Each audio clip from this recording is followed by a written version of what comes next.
Welcome back, guys. It's been a while, but I'm trying to be consistent this time, and obviously sometimes life can get in the way, but we're back here. I'm gonna give you an update on my JZX 100.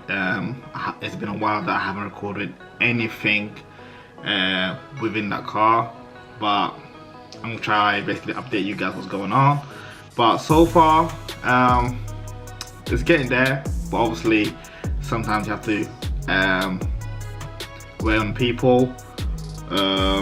People let you down, and but you move on and basically carry on, because you know what, I'm never bothered, because at the end of the day people lose out. It is what it is, but there's billions of people out there that's gonna basically won't let me down, so we're gonna move on. But anyways, let me give you an update on what's going on. The bash bar has been done, and that's gonna be on the next video.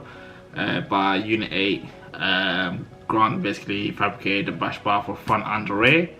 That's gonna be on the next video, and now I'm basically waiting on getting the car prepped and painted and move on from there. But so far, since I've been basically waiting on people and stuff like that, I've been buying parts for my car, because obviously with my previous cars, I had JZs in my previous cars, and this is my first time having a stock one JZ, and so far it's alright. It's not the best. It's not what I want. It's not exciting. It's quite boring.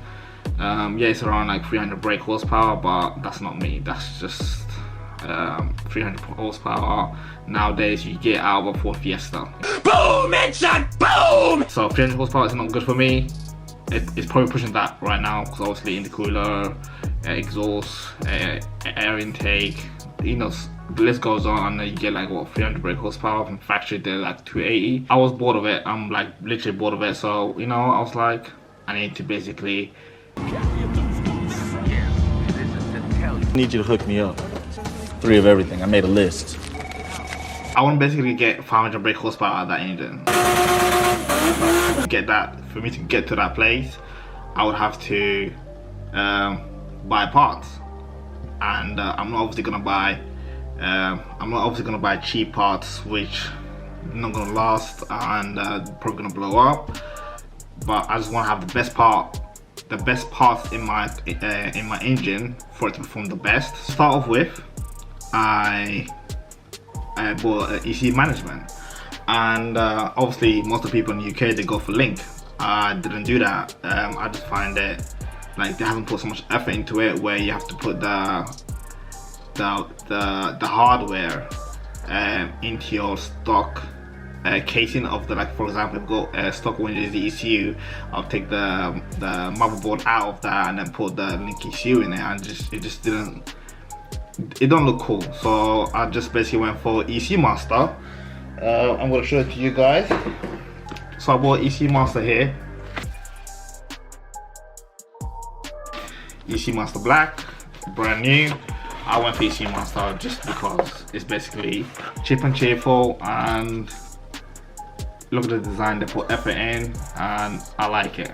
Obviously with the ECU Master you get instructions with it, and you basically adding on things like boost solenoid, like air temperature, the wideband sensor, which I bought for my car. That's pretty much it. And obviously, as you can see, the plugs are going to be completely different, because they are not going to fit. So you either basically have to get a wire specialist to basically make you a loom, or I went for the other route. All this stuff is brand new. I'm just literally opening them up. I haven't even opened this yet. It's still sealed. So I bought this. This is a PNP harness, and as you can see, these two would plug into the ECU Master, and then you'd have your stock loom that will go in here. And so basically, you don't have to change nothing. This will basically be like plug and play to your loom to the ECU Master, done, and then you get the car mapped and do whatever you like. Next up, fueling system. I decided to get AEM fuel pump, and it's crazy how I bought this for my S14, me thinking I was gonna go 600 brake horsepower with my 2JZ in there, but I decided to keep it for my Mark II. I bought it with another AEM fuel regulator. Obviously I don't want to use the stock fuel regulator on my Mark II, so I bought AEM again. I was gonna get AEM fuel rail for my 1JZ. Unfortunately they don't make that, so that's a big sad, because obviously I was gonna go everything AEM with my fuel system. That didn't happen, so I basically went for Radium, and I went for Radium fuel rail, but I'm waiting for that to arrive. And I also bought a Turbo Smart 50mm external wastegate, which I'm still waiting for that as well. So those two things are the only things that I'm missing, but I have everything else that I can make 500 brake or even more with the most that I've been having on this car. And so I went for big fuel pump, fuel regulator AEM, fuel pump AEM as well. And then I went for DW, they call it douchework fuel injectors. They are literally, they gave me some nice sticker with it as well. They literally are 1200cc injectors.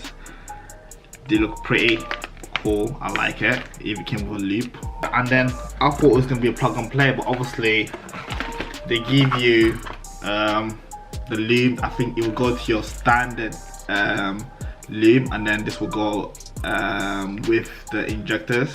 So this will go to your standard lube, and then the plug on the end will go to your injectors. So it's pretty cool, they added that as well. So with your 500cc injectors, AEM fuel pump, AEM fuel regulator, and you guys probably thinking, what turbo is he gonna run? Before that, these are literally the wideband for the EC Master, and this is the wideband sensor, and this is the air intake temperature, and this is the thing I was telling you about. This will come with the EC Master, and as you can see, it pretty much labels everything if you wanna make your own lube.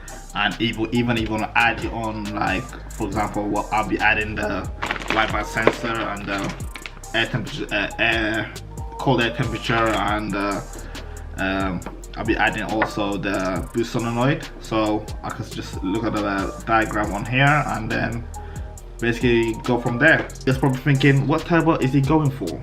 I've decided not to go for Garrett or any other brand that's big out there. And I'm buying own development turbo, basically up there with Garrett, Borg-Warner, and all other big boy turbos that's out there. This is the turbo I'm going for. As you can see, it's well designed.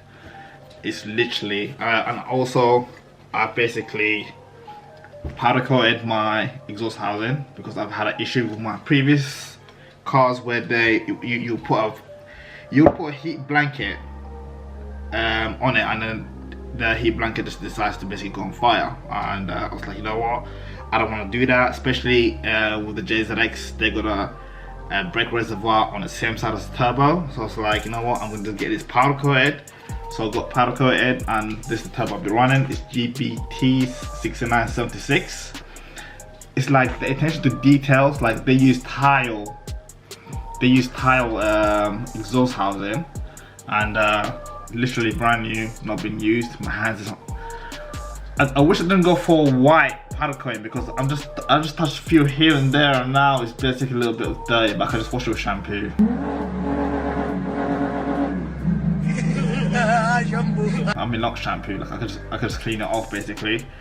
It's just the attention to details, like look at the back, you know, it just, even the blade, it's got their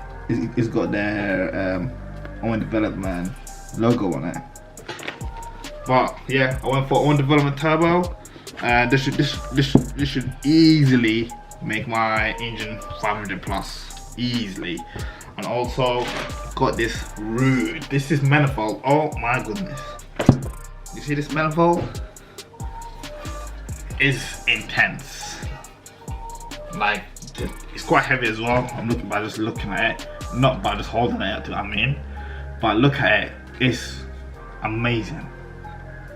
And this is the guy, if you follow him on Instagram, that's the guy that basically makes them, and he is from Russia.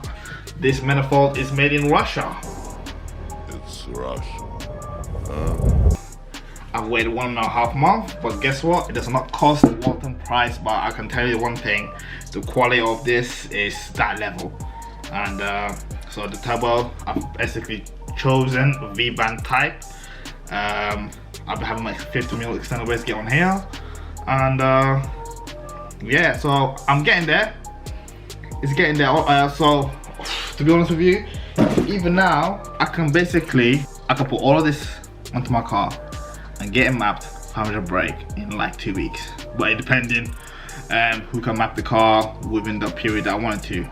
Or I can basically, at the moment, I'm basically waiting on a few people to get my car sorted for painting. The thing is, like, I was debating, what should I do first? Should I paint my car first, or should I put all this stuff onto my engine and get 500 brake? So you got to decide. You know what? You guys decide for me. What should I do first? Should I paint the car first or get 500 brake first?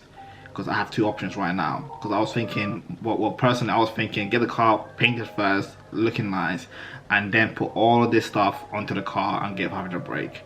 But I don't know. At the moment, a lot of people let me down, and I'm thinking to myself, you know what? Just get all of this stuff, put into the engine, and just get 500 brake, and then think about painting stuff like that later in the stage. But we'll see. Anyways, thank you guys for watching this video. Hope you like it. Like and subscribe and share. Peace, and I'll see you next time.